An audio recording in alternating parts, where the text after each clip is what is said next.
Well, great. Why don't we go ahead and get the session started? Thank you again for attending this series that we've put on this week on a variety of areas around NIST and CMMC preparation.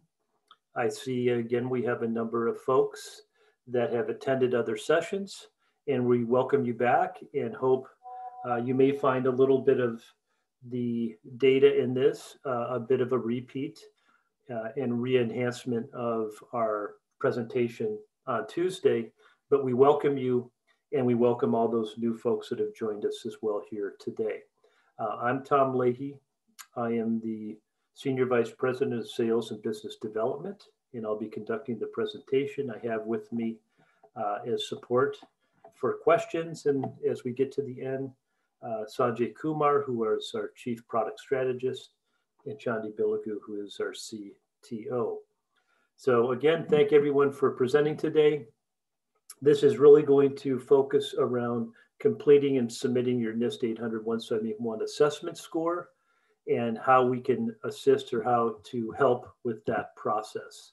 A bit of repeat, we'll go over a little bit around the current accreditation requirements, meaning what's there now and what is coming in the future.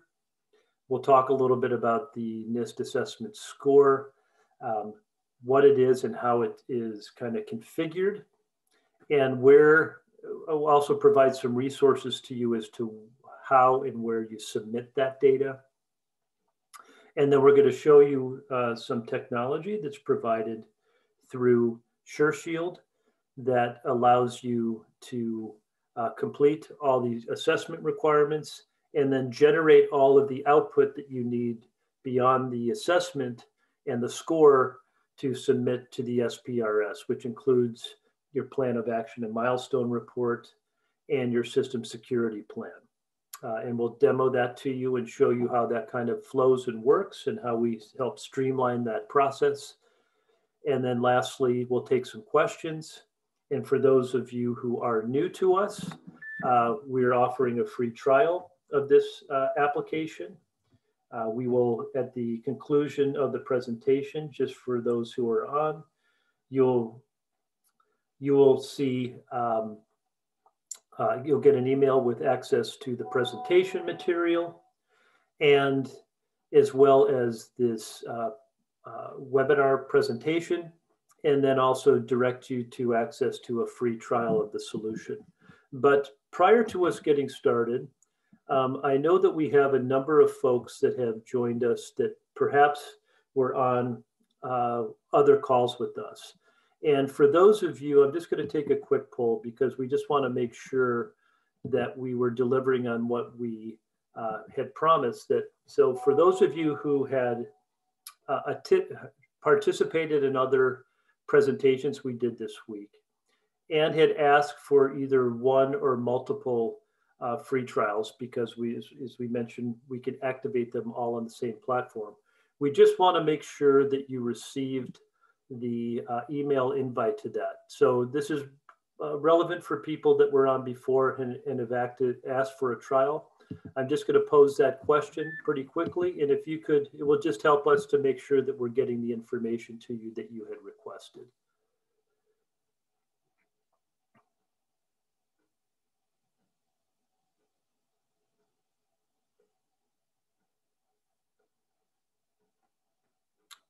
Great, great. So it looks like a couple of folks that are on did not receive their activation. And if you had requested it, what I would ask you to do is please reach out to us at info@sure-shield.com and let us make sure there isn't anything missing in not getting to you. So we apologize for that if you had requested it and you did not receive it. All right, so why don't we go ahead and get started with the presentation. And let me end this.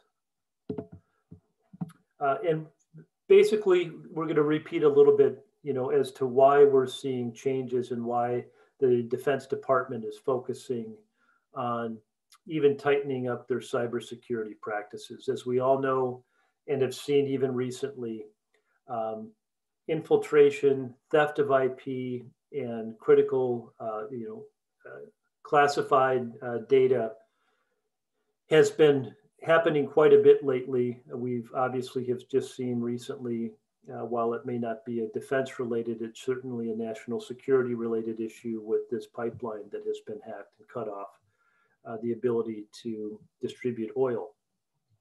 So what the Department of Defense saw was need for their contractors to improve their cyber hygiene, and really needed more validated processes for auditing.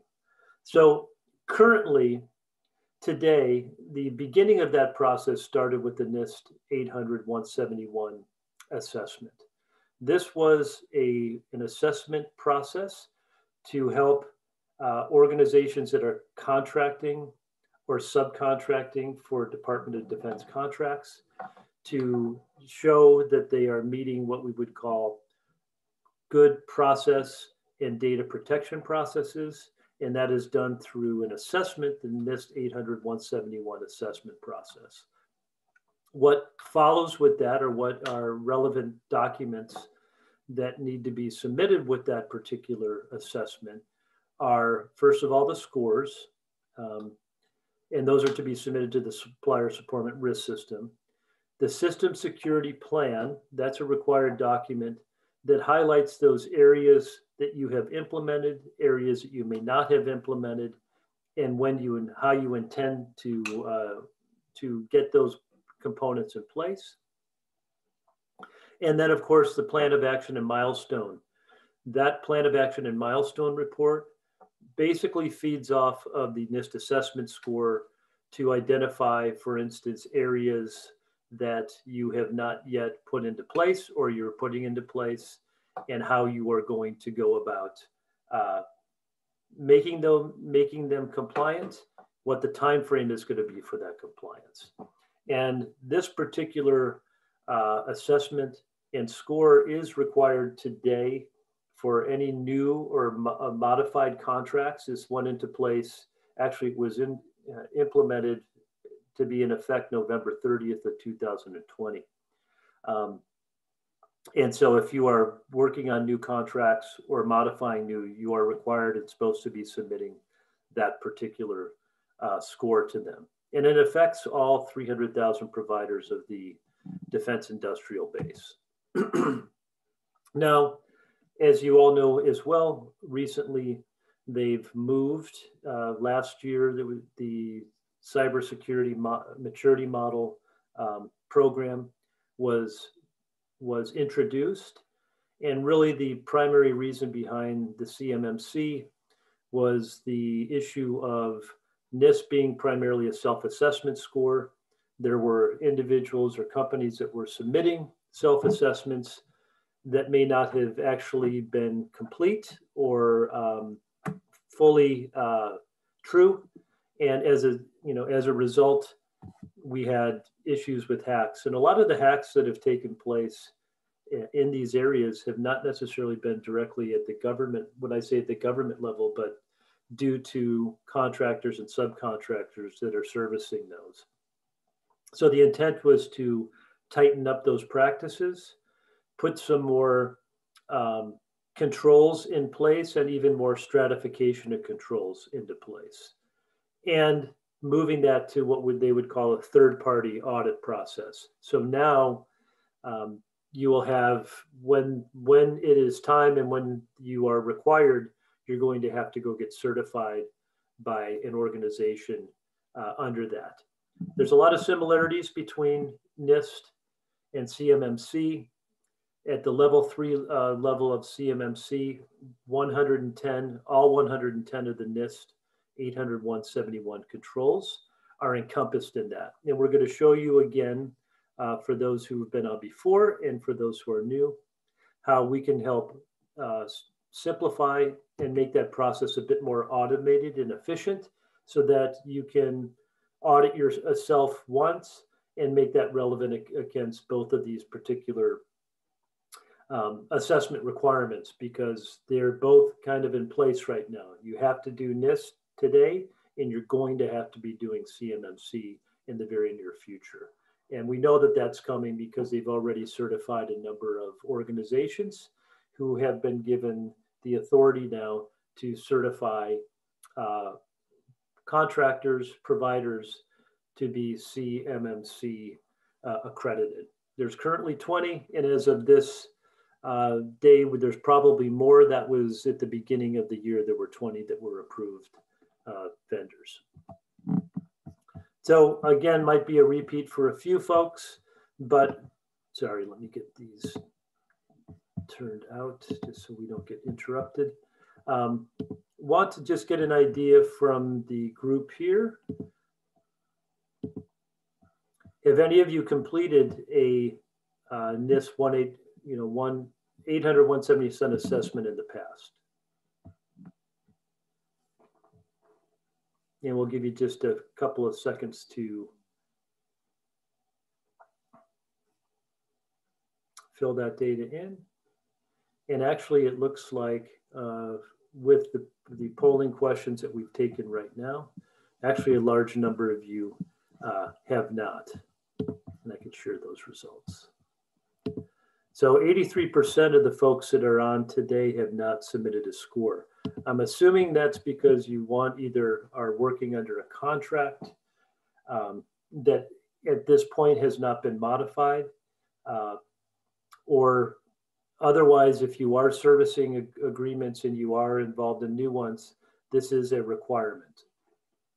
And we'll show you how that can be streamlined with what we do. So as I mentioned, these are new rules that went into effect November 30th of 2020 that require vendors working with any kind of COI data to submit a self-assessment score. It kind of gives the DoD a indication of an organization's cybersecurity health. That was the intent of this particular assessment. There's algorithms, and we'll show you that provide the maximum score you can reach on this particular assessment is 110. But the scores are controlled at different levels. So depending upon the levels, the answers you are making to the assessments, they carry different weights. There's 42 controls that are worth 5 points, 14 worth 3, and 50 of those controls that are worth 1 point. And so those organizations, so first of all, you're supposed to submit these scores, see how you're, and a lot of you will find if you haven't done this assessment, or even those that you have, it's may not be likely that you're scoring at that 110 level. So the supporting documentation that needs to go along with that includes the system security plan. This is required in any case, whether you're at the highest level or not, because it also provides other information around your IT infrastructure, your policies and procedures, and how you intend to keep that data safe and train your employees and users to keep that data safe. It should include a plan of action and milestone report. Again, this is basically a report that looks at those areas that are not implemented and what you as an organization are going to do to get those implemented and your timeline for that. And all of these affect the, your ability in some ways to actually even maintain a current contract. So they will be looking at this to determine whether the providers that they're working with have good cyber health practices in place. And if not, it can put a contract at risk. And that score needs to be submitted to the supplier performance risk system. I've just provided you again in this presentation some reference resources to submit through the SPSS. You first have to be registered in the Procurement Integrated Enterprise environment. And there are some nuances to that that can make it a little bit difficult for a provider, even probably more so some of the subcontractors, to understand the category that they are in that PIEE. So I've left some resources for you on how to understand that and register. And then through that, you will actually go ahead and indicate that you are submitting to the SPRS, and from that you will go ahead and submit those documents. So how can SureShield help you? As we've talked about recently or before, we have a variety of different solutions that help in the overall process, but we're going to focus today again on a product offering of ours called ComplyShield. And ComplyShield allows you to automate actually any and all of the various types of regulatory assessments you may need to be doing. For purposes of this demonstration, we're focusing in on the NIST 800-171 and the CMMC frameworks. But keep in mind with our product, it can handle any different type, and we can instantiate any type of regulatory audit that you may need to be doing. So if you're dealing with credit card data, we have the PCI frameworks. If you're dealing with HIPAA-related protected health information, we have those in here as well. There are a variety of different what we would call frameworks available for you to do any type of assessment you may need to do. But in this case, it's a continuous regulatory framework. And I'm going to show that again to you to help you understand that this process should not be static in nature, meaning you don't do it once and never do it again. You should be doing some regular reviews as to how you're performing. And particularly if you need to be prepared to do an assessment and submit that, you'll want to do an initial assessment for yourself, see where you lie, and what type of actions you need to take to improve that score. That's what, I mean, I would say that's what, companies would do before they submit that score, because again, they don't want to put anything, a potential new contract or a current contract at risk. So once you've completed that assessment, and we'll also show you how it crosswalks to the CMMC requirements, it'll generate your NIST 800-181 assessment score. It generates your POA&M, your Plan of Action and Milestone report, and it also creates all the relevant information that comes out of the system for the SSP, the System Security Plan. And it will generate all those documents to submit to the SPRS. So I'm going to pause here for just a second and go ahead on in and open up the application and get things started. 1 second.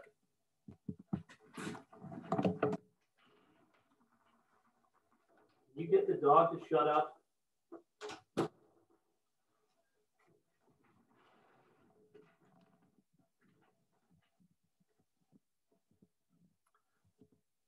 So for Sanjay or Chandi, you can see. So what I've done is signed into our SureShield application. And we have a variety of different modules that are part of the program. In this case, I've come in and I'm going into what we call our ComplyShield Manager. And it starts with what we would call a dashboard view into this data. A couple of things I want to point out. The controls that we've activated right now are in this demo site are for CMMC level 3, as well as the NIST 800-171 controls. And before I go into this piece, as I mentioned, we generate and output the NIST assessment scores, which are based upon the answers that you provide to the questions related to that NIST assessment. And I just want to show you how this is what I would call continuous in nature. So I'm coming into our reporting and I'm looking at the DFARS reports that we have in the system right now.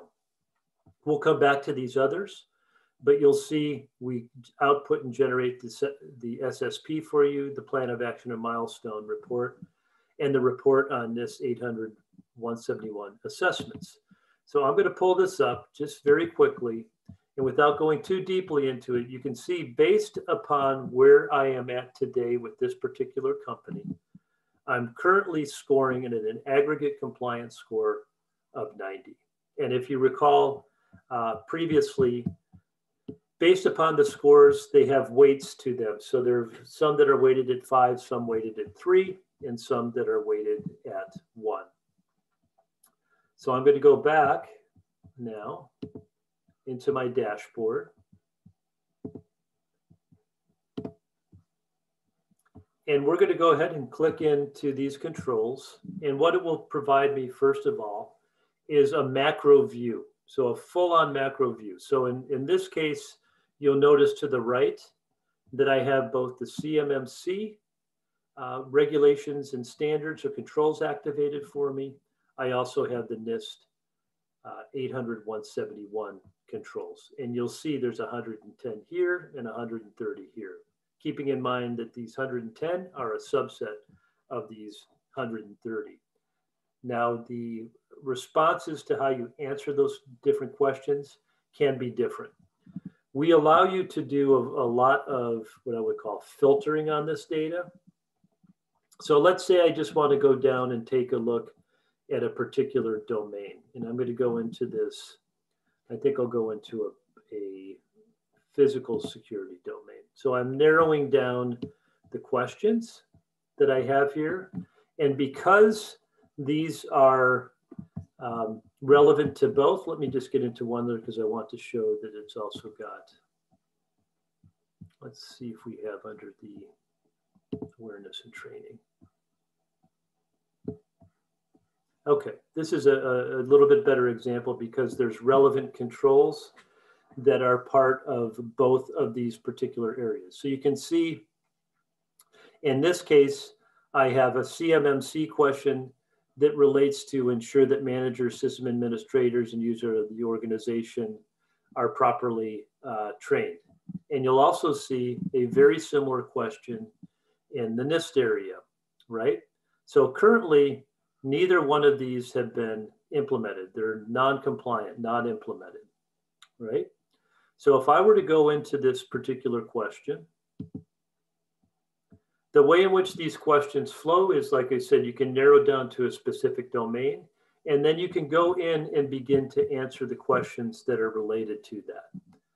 And part of answering that, very importantly, includes being able to provide what I would call backup support around those particular questions. So as you're answering those questions, you can actually add comments, you can upload evidence to support that. I failed to also mention that we also package in this a package of policies that are related and relevant to those particular frameworks. So one of the requirements is having good and proper policies in place. If you don't, we provide you with templates that you can modify for your own use. You can take ours and do editing to them, or you can upload your own policies to relate to these particular controls. So you can see there's implementation guidance and then policies and procedures that are related to this particular area of questioning. Now I'm going to go ahead on in and answer this question that we've now implemented it. We also provide some support and help in answering questions and adding comments as to what you've done related to something that you have done positively, like implementing this. You can at any time go in and make modifications, but it's just another way to try to help the users of the system, reduce some of the work requirements that they may have. And this will always capture and catalog the history of what's going on, going back to what we talked about as the continuous process. So this would have archived any previous comments, any previous responses. You can see that the previous responses were non-implemented. Well, if I go ahead and save this now, I'm not going to add evidence. If I go ahead and upload this, now you're going to see that these comments have now been added, and then we have the response history of things that we've done in the past. So I'm going to come out of here for just a second. And like I said, just go ahead and reiterate that within these areas,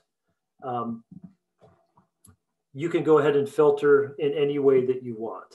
So if I were to go back to the awareness and training section, or I'm here, you'll see now that that question that was related here has been answered, but my CMMC question still remains non-compliant. And the reason we were going to show you one other component that helps you streamline this process is that you need to be doing this, and there are two separate surveys, basically. So if I were to come over now and go to my assessment area, you'll see that we have a button here called Sync at NIST and CMMC. What it will first show me is all of the relevant questions, meaning what is linked to what within those different audits. If I indicate now that I want to sync my responses, that has now been completed.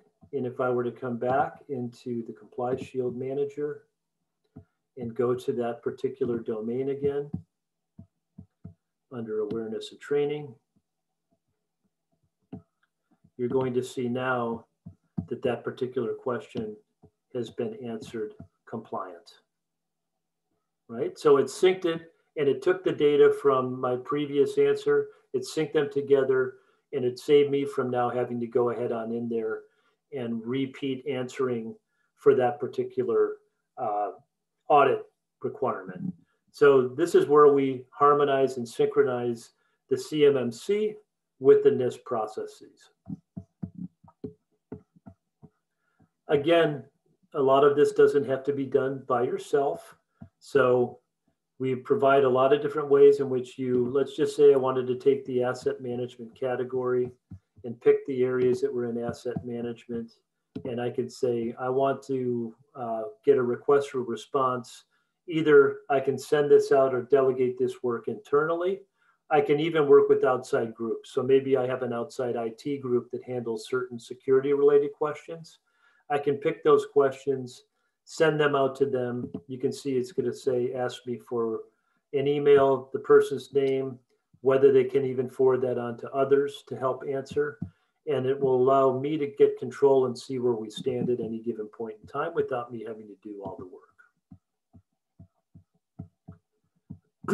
Lastly, what gets generated, again, off of that then, are the relevant reports that you need for submission to the SPRS.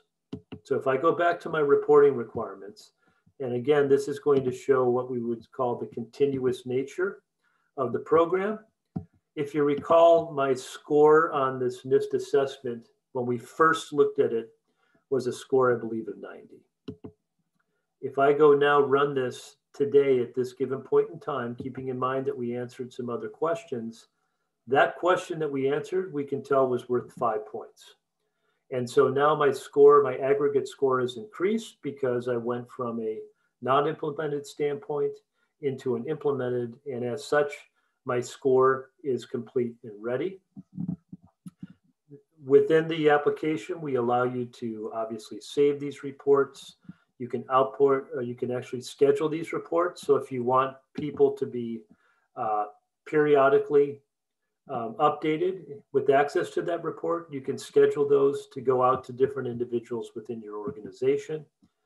You can create downloads in Word, in Excel, PDF, again, which are things that will be perhaps need to be needed for you to compile the data you need to submit to the SPRS. And that applies to all the applications that we have. So let me also just show you briefly within there what else gets generated off of the reports that we have. Close out of here first. Again, all at a point in time. So this will generate the system security plan. And a lot of, I'm just going to show you a template of a system security plan briefly. You can see there's a lot of information that's asked for on your organization, your schematics, your environments that need to get filled in, and then the overall, what we would call assessment scores that we just saw when we went through the automated software for doing this. So if I were to come back and go ahead and generate that system security plan, what it will do for you as an organization is it's going to take and highlight any areas that you need to fill out for yourself in yellow. And then you will notice down below, this has actually gone and captured all of the information that has been implemented or compliant and the likes that are required for submission as part of your system security plan. Lastly, for those areas, again, that are not complete, you need to generate your plan of action and milestone report. And I've just clicked into that. This will actually pull up that report as of this date. And again, what it will do is it's going to just go look for those areas within here that were not necessarily, that were not compliant or had not been implemented. And within there, this is where you can then go ahead and complete and fill out what you're going to do, who owns it, what's the plan of action for that, and what's the scheduled completion date. So in a matter of a few clicks of a button, you have all the documentation and information you need to submit this and keep yourself in compliance. So with that, that is, again, for those of you who have been on before, maybe even some more information to help you understand how the Comply Shield product works. For those of you who are new to this presentation, hopefully you can see it's a solution that can help you very easily and quickly automate a lot of this process. Of course, you still have to take the time to do it and be, focused on understanding the relevance of those questions, but really limiting and lowering the cost to comply. And as I mentioned, you can always, it's a continuous program. So you're always able to see the improvements in the processes as well. Just to summarize before we take on any questions, as we know, NIST 800-171, as we talked about, is a requirement today, but CMMC is coming. And so you should be at least preparing your organization to do what's relevant for NIST and be ready for CMMC, because the next step with CMMC is going to be that audit. And best for you to have a good overview as to where you stand now before you start calling in auditors to audit your processes. And that's where we can help you with this. So I hope this has been helpful to you all. We are going to, I know that we have some other individuals who may have joined that are new to this session. And so we're going to take one more poll, and that's around trialing the software. So before we take on the questions, I can keep this poll open. And we are offering a trial of the Comply Shield solution. If you would like to receive a trial of the solution, just indicate yes in here.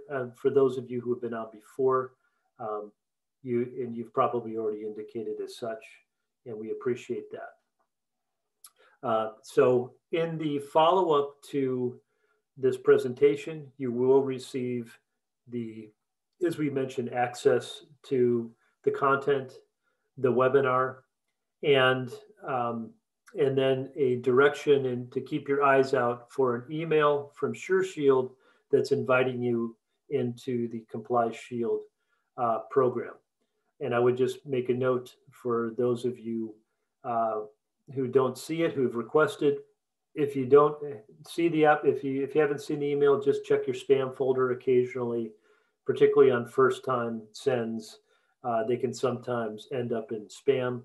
And if that's the case, check your spam, and then please, mark our email as not spam so that that doesn't happen to you again in the future. And I appreciate with the group that's here. Let's go ahead and take on questions. I'll leave the poll. I'm going to hide the poll, but I'll leave it open for those of you while you're still evaluating if there's others who want to join.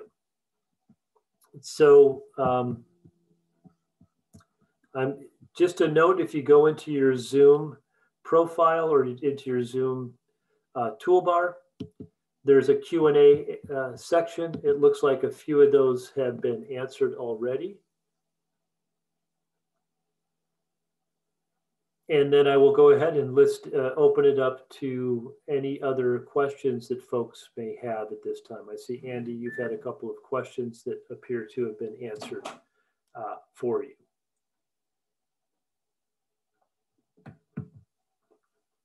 And then let me just kind of repeat, does SureShield have people that can perform the work or recommend third-party people to do the work of running the analysis and implementing the needed changes? The answer is yes. You know, we work not only directly, we have clients who are, who have, you know, feel they have the resources in place, and they contract directly with SureShield to leverage and use the software. And of course, you have all the folks at SureShield who are there to support you in the use of that software and domain knowledge on, you know, how to address. But if there are more, what I would call heavy lifting, we also work with managed service provider partners. So we have several of those. Andy, we're actually just updating our website. We're actually launching a new website at the end of this month. And that will also have access and names of those partners that we're working with currently. Occasionally on these, we also have companies that are MSPs that are interested in leveraging the SureShield platform to service their customers. And we provide that as well. So if there's more in terms of doing things like remediation services or actually a separate group to come in and conduct the audit, the answer is yes, we do have partners that can help you with that. So reach out to us and we can direct you to some of those if you'd like, as right now they're not listed on our website.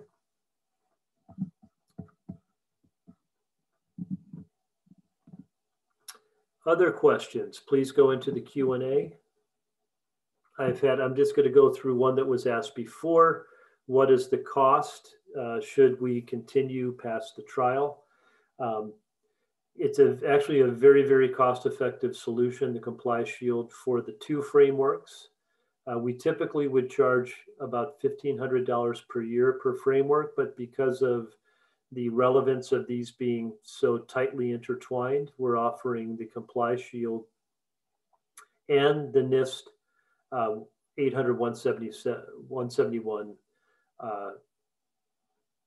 frameworks together for $1,500 a year. That's unlimited use, unlimited users. And then there's a nominal charge for the addition of other types of frameworks that you may need.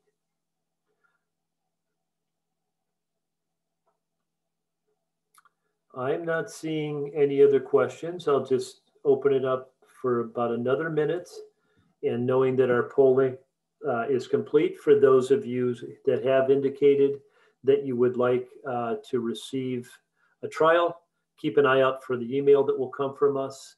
We'll get that out to you shortly. And, you know, again, please feel free to contact us at SureShield.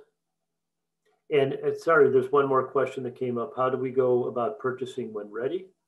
We have this in a what I would call self-serve auto process.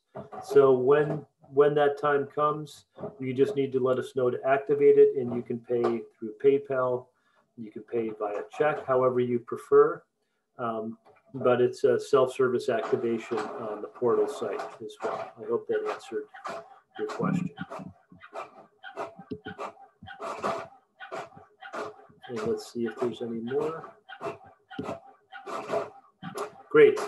Well, again, thank you everybody for your participation. I hope it's been beneficial to you, and hope we've also bought you back a little time in your day. Hope you have a great weekend, and really appreciate you all joining our session. All the best, and keep an eye out for the follow-up content, as well as your activation to the SureShield application. Thanks again, and goodbye.